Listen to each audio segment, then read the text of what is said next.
ከዛ ድንገት አንድ ቀን ቤታችሁ አንዲት ልጅ መጣች።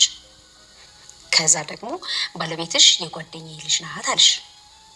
ከዛ ቆይተው ደግሞ የጓደኛው ልጅ እንዳልሆነች ሰማሽ እና ምን ታደርጊያለሽ? እማዬ ውሃ ልጥራት። እንዳንዴ የተመለሰች ልጅ ትሆኛለሽ። እማዬ እኔ በአሁን ግን በቃ ምን አገባኝ ብዬ ነገሩን እተዋዋለሁ። በቃ ኧረ እውነት እንደዛ ነው የምታደርጊው? አዎ እማዬ። አባዬ የሆነ ለውጥ ላይ ናት። የአባት ደስታ ብዬ ስም እንዳወጣሁላት አቢጌል የእውነት የምትስተካከልልኝ ከሆነ አንድ ነገር ብቻ ይቀረኝ። በጣም ከባድ ነው። ዳጣን ማርታ የምትሆን ይህን ማወቅ አለባት።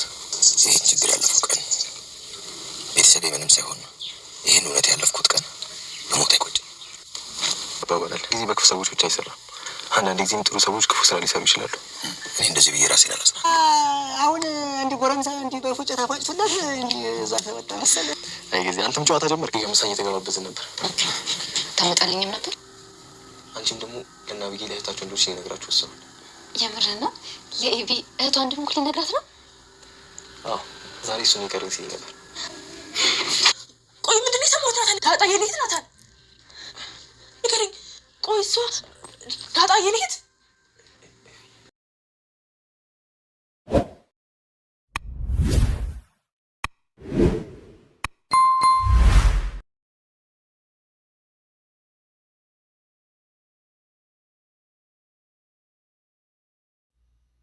ናታንና ዳጣ በክላሳቸው ተቀምጠው አቶ ደረጀ እንግዲህ የዳጣን እህትነት ለሁሉም መናገር አለብኝ፣ ማርታ ማወቅ አለባት፣ እህቶቿም ማወቅ አለባቸው ብሏል። እንግዲህ እያወራት ባለ ሰዓት ኤቢ ሁሉም ነገር ሰምታለች ማለት ነው። በጣም ደንግጣለች። ስሜቷ በጣም ዘብረርቅ ያለ ነው። እውነት ዳጣ እህቴ ናት? ምንድን ነው እያወራችሁ ያላችሁት? እየሰማው ያለሁት ነገር ምንድን ነው እያለ ትገኛለች። አቶ ደረጀም የመጨረሻ ውሳኔ ላይ ደርሻለሁ። አሁን ብዙ ፈተናዎችን አለፍ ያለው ብዙ ፈተናዎችን ተቋቁም ያለው አሁን ግን ልጄን እናቷን ከቤት እህቶቿ ከወንድሞቿ እንደዚሁም ከእናቷ የማስተዋውቅበት ጊዜ ነው። እውነታውንም ማርታ የምታውቅበት ጊዜ ነው። በቃ አሁን ሞቼም ቢሆን ልጄን ከልጅ እህቶቿ ማስተዋወቅ ከእናቷ ማስተዋወቅ አለብኝ። እኔ በህይወቴ መስዋዕትን ብከፍል ምንም አይደለም፣ ግን ብዙ ነገሮችን አልፍ ያለው የሚመጣውን ደግሞ አልፋለሁ እያለ ይገኛል ማለት ነው። እኛም እንግዲህ እውነት ነው ዳጣ እናቷን ማወቅ አለባት እያልን እንገኛለን ማለት ነው። ሰላም ጤና ይስጥልኝ። ውድና የተከበራችሁ የቻናሌ ቤተሰቦች ሁላችሁም ሰላም ብያለሁ። እያላችሁበት ዓለም ዳርቻ ሰላማችሁ ብዘት ተረፍረፊ በላይ እያልኩኝ እንግዲህ እንደተለመደው ለቻናል አዲስ የሆናችሁ ሰብስክራይብ እያደረጋችሁ ነባሮችም ላይክ እያደረጋችሁ ለምታበረታቱኝ ምስጋና ከልብ ነው። አሁንም አብሮነታችሁ አይለኝ እላለሁኝ ማለት ነው። ዳጣ ዲራማ ደስ የሚልና አስተማሪ ቤተሰባዊ ነክ ያለው ዲራማ ነው ማለት ነው። እንግዲህ አቶ ደረጀ በአንድ ቀን ስህተት ዳጣ ተፈጥራበታለች ማለት ነው። ቢሆንም ግን ያንን ስህተቱን ለማረም ብዙ ፈተናዎችን እያለፈ ይገኛል። አሁንም ግን ከባዱና ትልቁ ፈተና ከፊቴ እየተጋፈጥኩት ነው። ኤቢን ነበረ የአባት ኩራት ብያታለሁኝ። አሁን እሷ ተስተካክላልኛለች። ነገር ግን አሁን በጣም ትልቁ ነገር ዳጣን ከእህቶቿ ማስተዋወቅ ነው። እንግዲህ መክፈል ያለብኝ መስዋዕት ሁሉ እከፍላለሁ እያለ ይገኛል ማለት ነው ለናታን። ናታን እንግዲህ አባዬ ግድ የለም ሁሉም ነገር ትወጣለን፣ ምንም የሚያስፈራ ነገር የለም፣ ሁሉም ነገር በሰላም ይጠናቀቃል እያለው ይገኛል ማለት ነው። ከዚህም በፊት እንግዲህ ወይዘሮ ማርታን ምንም ቢፈጠር ምንም እኔና አንቺ እንደማንለያይ ቃል ግቢልኝ እያላት ነበርና እሷም እኔ እናንተ ከእንግዲህ አረጀን እኮ 25 ዓመታችን በትዳር ቆየን፣ ምን ይለያየናል ሞት ካልሆነ እያለችው ነበረ። ቢሆንም ግን እሺ ብላ ቃል ገብታለታለች ማለት ነው። እንግዲህ ይህንን ያደረገበት አቶ ደረጀ የራሱ ምክንያት ነበረው። ዳጣም እንግዲህ አዎ ማዬ እውነት ነው ቃል ግቢለት እያለቻት ነበር። ናታንም አረ ምንም ችግር የለውም እንጂ ማዬ ዝም ብለሽ ቃል ግቢለት በቃ እያሉት እንግዲህ አቶ ደረጀን እያገዙት ይገኛሉ። እንግዲህ አሁን አቶ ደረጀ ይህንን ነገር አሁን እውነታውን ለመናገር እየወሰነው ምንድን ነው የወይዘሮ ማርታ እህት እየመጣች ነው። ስለዚህ የወይዘሮ ማርታ እህት ደግሞ እንደ ማርታ አይደለችም፣ በጣም ነገር ፈላጊና ነገር ጓንጓኝ ናት። ስለዚህ የእሷ እህት እንኳን አትመስልም፣ በጣም ነገር መቆፈር ትወዳለች።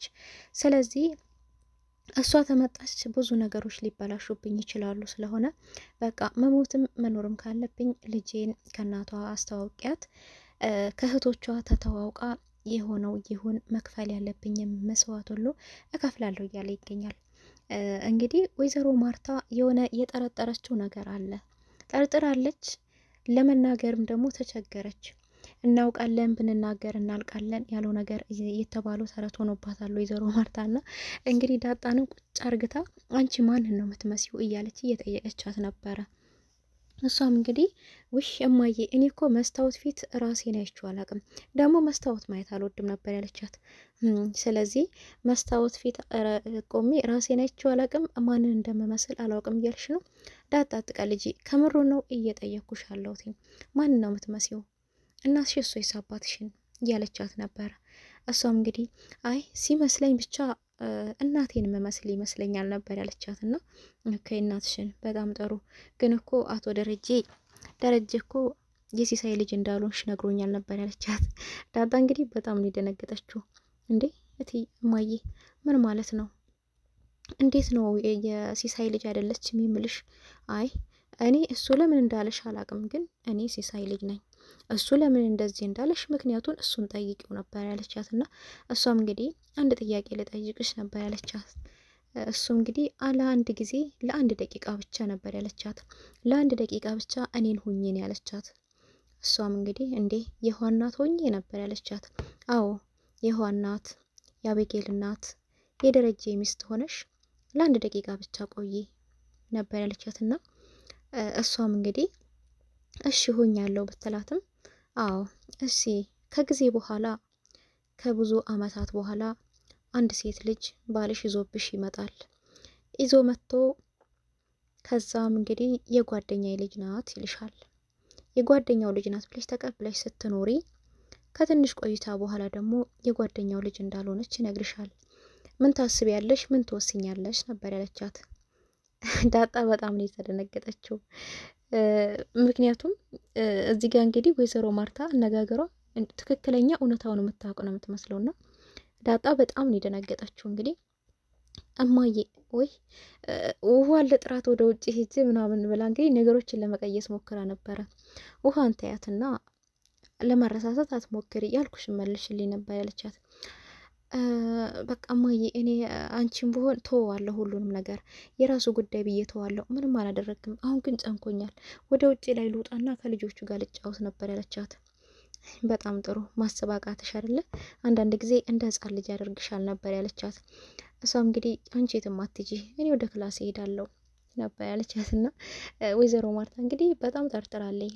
ብትጠረጥርም ግን አቶ ደረጀን እቺ ልጅ ያንተ ናት ብላ መናገር አትችልም። ታምነዋለች፣ ትወደዋለች፣ ሙሉ በሙሉ ትተማመንበታለች በባሏና በጣም ከባድ ውሳኔ ነው። እንግዲህ ዳጣ የኔ ልጅ ናት ብሎ የነገራት ቀን ምን ይሰማታል? ምክንያቱም ጠርጥሬ ነበር ነው የምትለው። ጠርጥሬ ነበረ ማለቷ አይቀርም። የሰላም ልጅ ናት የሚለውን ስትሰማ ደግሞ እንግዲህ ምንድን ነው የሚፈጠረው? በጣም ከባድ ነው። ባጎረስኩ ተነከስኩ ነው የምትለው እንግዲህ ማለት ነው ወይዘሮ ማርታ ያለትና። ኤቢ ግን ፊቷ ላይ ድንጋጤም ደስታም ይታያል። የእሷ እህቷ ዳጣ ለምንድን ነው ይህን ሁሉ ከኛ ጋር መስዋዕት እየከፈለች ያለችው? ከዚህም በፊት አባዬ እኔ ከዚህ ከቤት ቢያበራኝ አብራኝ ወጥታ ውጭ ላይ ያደረች። አባዬ ሊታሰር ነው ሲባል እኔ እታሰርለታለሁ አለች። እማዬ ለምን ይመስልሻል እያለቻት ትገኛለች። እሷም አንቺ ልጅ ነገር አይሰለችሽም? ደግሞ የሆነ ነገር ልትይኝ ነው አይደል? አሁን ምንም ነገር እንዳትይኝ፣ አንቺ ነገር አይሰለችሽም? ውጭልኝ ካጠገቤ ብላ ነበር እንግዲህ አመናጭቃ ያስወጣቻት። እሷን ነገር የማይሰለቻት እቺ ልጅ እያለኝ።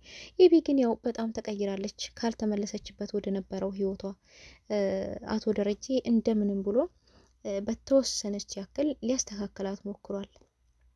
ሊያስተካክላት ቢሞክርም ግን ናታንን አሁን የራሷ ልታደርገው እየሄደች እያመራች ትመስላለች። ዳጣ ደግሞ የቅናት መንፈስ እያደረባት ይገኛል። ኤቢና ናታን እንግዲህ ለማንኛውም ነገር አብረው ቆመው የሆነ ነገር እያወሩ ካሉ በጣም ትናደዳለች፣ ትበሳጫለች፣ ምንቅር ያደርጋታል ምናምን። በቃ በጣም ነው የምትናደደው። ናታንን እንግዲህ ይሄ አንተና ኤቢ ያላችሁ ግንኙነት ምንም ደስ አይልም፣ በጣም እየደበረኝ ነው እያለችው ነው። ትወስድብኛለች ብላ አስባ ነው። ናታን ግን ወደ ኤቢ የሚመለስ ይመስላችኋል? አይመለስም። እና ትኩረቱም ሁሉ ነገሩም ምንም የሚለየን የለንም፣ ማንም አይለየንም እኔና አንቺን ከሞት ውጪ ሲል የነበረው ዳጣን ነው ማለት ነው። እንደዚሁም እንግዲህ ገዜና ሰራተኛዋ ለዛም ያው ፎንቃ ፎንቃ እያጫወታቸው ይገኛሉ ማለት ነው። እሷም እንግዲህ ናታንና ዳጣ የሚያደርጉትን እያንዳንድ ነገር እየነገረችው ትገኛለች። እሱ እንግዲህ በሆዱ ተኝቶ ግቢ እየጠበቀ ባለበት ጊዜ ነበር ቀስ ብላ ሄዳ ከኋላው አይኑን በእጇ የያዘችውና እሱም በጣም ደንግጦ አንቺ በቀለጠምሽስ አሁን እንዲህ ነው እንደዚህ አንቺ የምትዳፈሪኝ ከመቼ ወዲህ ነው ነበር ያላትና እሷም እንግዲህ አንተ ደግሞ ጫወታ አታውቅም፣ ዳጣ እኮ ናታን እንደዚህ ታረጋ አይቼ ነው ነበር ያለችውና እነሱማ በእነሱ ያምራል ነበር ያላት። በእነሱ ያምራል እኔና አንቺ እኮ ምንም አያምርብንም፣ በሰው ቤት እኮ ነን፣ በሰው ቤት እኮ ተጠልለን እኮ ነው ያለ ነው ነበር ያላትና እንግዲህ አንቺ እውነት እናትና አባትሽ አልዳሮሽም እንዴ የሆንሽ ቆሞ ቀር እያለት ነበርና እሱም አባት የለኝም ብዬ ነግሬሃለሁ ነበረ እንግዲህ በማለት ያዘነችውና እሱም አባቴ ሞቷል ብትለውም እና የማን አባት ነው አይሞትም ያሉሽ? ሁሉም አባት እኮ ይሞታል፣ ሁሉም አባት ይሞታል፣ ግን ዘርን ይተካል። የማንም አባት እኮ ቆሞ የሚቀር የለም። እኔና አንቺም እኮ ልጆች ተክተን እንሞታለን ነበር ያላትና አይ ግን ቢሆንም የኔ አባት መሞት የለበትም ነበር ነው ያለችውና እሱም እንግዲህ እጇን ያዝ ቢያደርገው እጇ በጣም ይሞቅ ነበር። አንቺ እጅሽ ደግሞ በጣም ነው የሚገላው ነበር ያላትና እንግዲህ ሁለቱም ላይ ፍቅር ይታይባቸዋል ማለት ነው። ያው ገዜም ጥሩ ሰው ነው፣ እሷም ደግሞ ቆንጅዬ ናት፣ ጥሩ ሰው ናት ማለት ነው። እናጣምራቸዋለን ቀስ ብለን፣ ነገር ግን የመጀመሪያዎቹ የናታንና የዳጣን እንጨርስ ብለን ነው እንጂ ማለት ነው። እና እንግዲህ አቶ ደረጀ እውነቱን ለመናገር ያው ወስኗል ማለት ነው። እውነቱ የተወጣለት እንግዲህ ያው ናታን ሚስጥሩን ያውቃል ቀድሞ። ኤቢም ደግሞ አንዳንድ ሚስጥሮችን ከዚህም በፊት የምታውቃቸው ሚስጥሮች ነበሩ። አሁንም ደግሞ እንግዲህ እነሱ ሲያወሩ ተደብቃ ሰምታለች ማለት ነው። ዳጣ የኔ እህት ናት ያለችው እንግዲህ እነሱ ቁጭ ብለው በሚያወሩበት ገብታ እነሱም በጣም ነው እየተደናገጡት። ይሄንን ነገር እውነት ሄዳ ለወይዘሮ ማርታ ትነግር ይሆን ወይንስ ደግሞ መፍትሄ ትፈልግ ይሆን? ኤቢ ተምራለች። አባቷ ብዙ መስዋዕት ከፍሎላታል፣ ብዙ ነገር አርግቶላታል። በፊትም ጠርጥራለች እቺ ልጅ የአባዬ ልጅ ትሆናለች፣ አባዬ ከሰላም ነው የወለዳት ብላ በተደጋጋሚ እየተናገረች ነው። ነገር ግን አሁን እውነቱን ደርሳበታለች። ለወይዘሮ ማርታ ትነግራት ይሆን ወይስ ደግሞ ይሄ ቤት ይፈርሳል ብላ ነገሮቹን መፍትሄ ትፈልግ ይሆን? መፍትሄ ተፈለገች አቶ ደረጀንም ታኮረዋለች።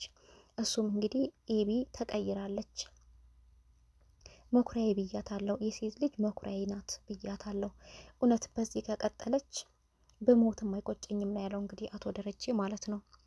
እስከዚህም ድረስ ነው እንግዲህ እየኮራባት፣ በጣም ደስተኛ ነው እሷ ስለተቀየረች ማለት ነው።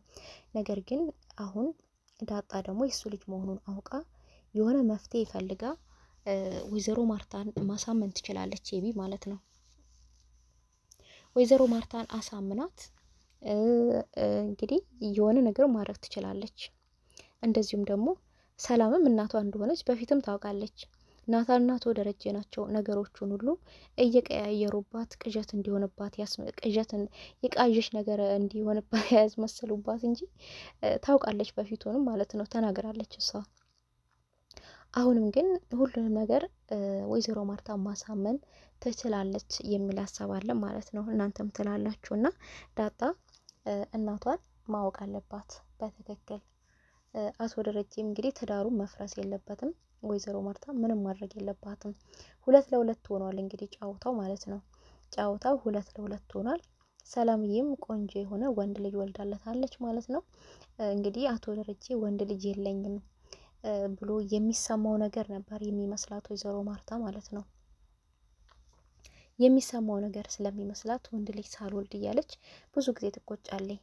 አንተ ወንድ ልጅ ማቀፍ ትፈልጋለህ፣ እኔ ግን ደግሞ አልሆንልኝም እያለችው ነበርና እሱ ግን ባሉት ልጆች እኮ በጣም ደስተኛ ነኝ፣ ወንድ ልጆች እኮ ከነኚህ ልጆች ውስጥ ነው የሚገኘው፣ ስለዚህ እኔም ምንም አይመስለኝም፣ አንቺ ለዚህ ብለሽ ምንም የምትሳቀቂውና የምትናገር የሚሰማሽ ነገር ሊኖር አይገባም ነበር ያላትና እሷም አይ እኔ ለማበረታታት ብለህ ነው እንደዚህ የምትለው እንጂ በደንብ ነው ወንድ ልጅ የምትፈልገው ነበር ያለችው።